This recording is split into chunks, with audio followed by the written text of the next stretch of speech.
fragility of obviously of survivors and witnesses of the Holocaust. And we'll keep you posted as we hear more about Mr. Hirschman.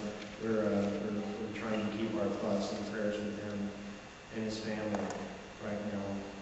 But one of the things that we had become aware of is the fact that the involvement of younger people in learning about and telling stories is important. In fact, that's what you do every day, is you try to get your students involved in thinking more and more about issues of importance and issues that make them become concerned citizens of the world.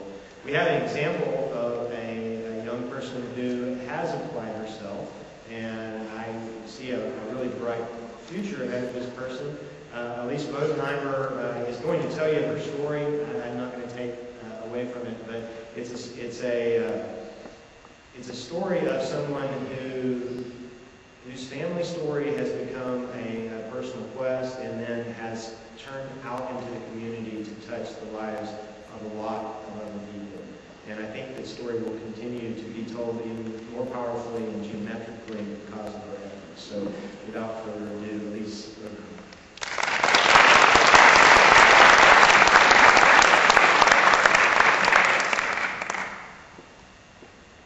Good afternoon.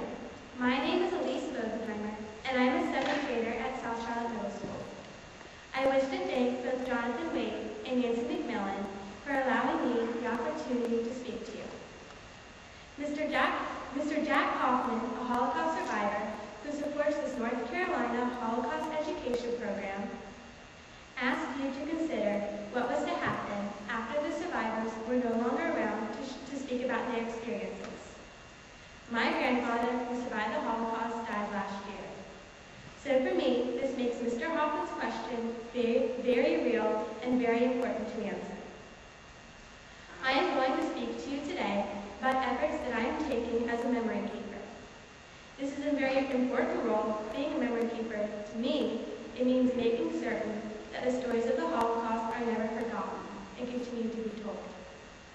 I created a website, myjewishlegacy.com, and I will share the idea behind the creation of this website with you. What has been amazing for me has been the response I have had from people who have been willing to share and post their own history.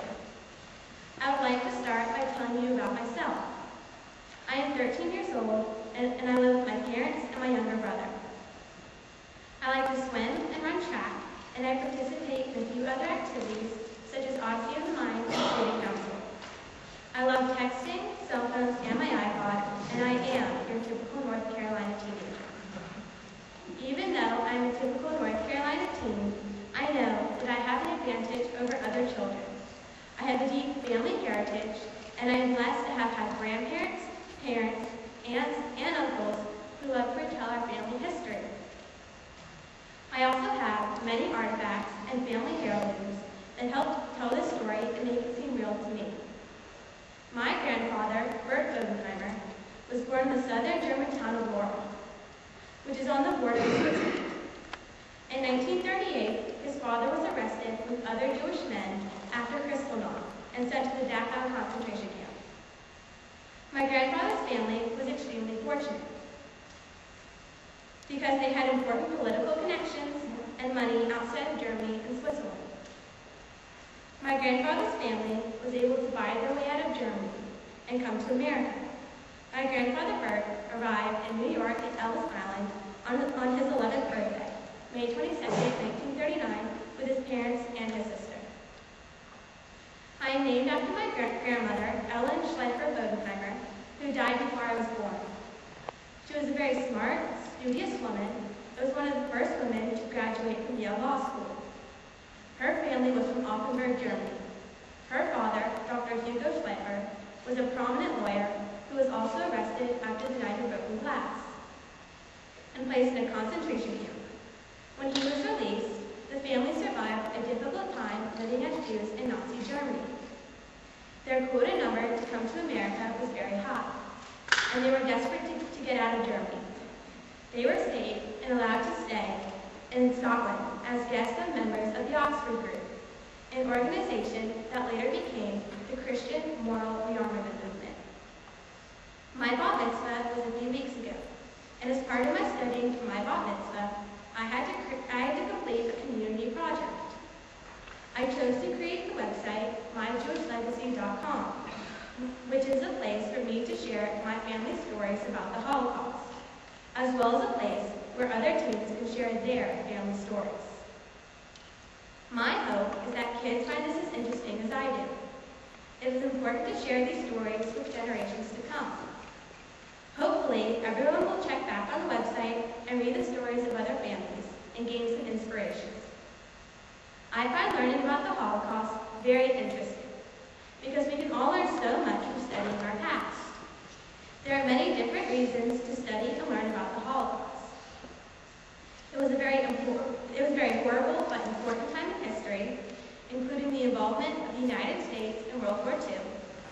We need to learn to speak out against ethnic killing and genocide, whether it happens in Europe with 6 million Jews 60 years ago, or recently in Yugoslavia, Darfur, and Rwanda. There are people out there who deny that the Holocaust ever happened, and we can't allow that type of ignorance to spread around the world. Those of us who are children and grandchildren of Holocaust survivors are sometimes referred to as 2G for second generation and 3G for third generation memory keepers. It is up to each of us to document and show that this did happen, and that there are survivors and liberators here to share their survival through the Holocaust and tell the truth on what happened. Since I started my website, I have learned that there are many organizations out there to try and preserve memories of the Holocaust. I have also read many interesting books and heard a great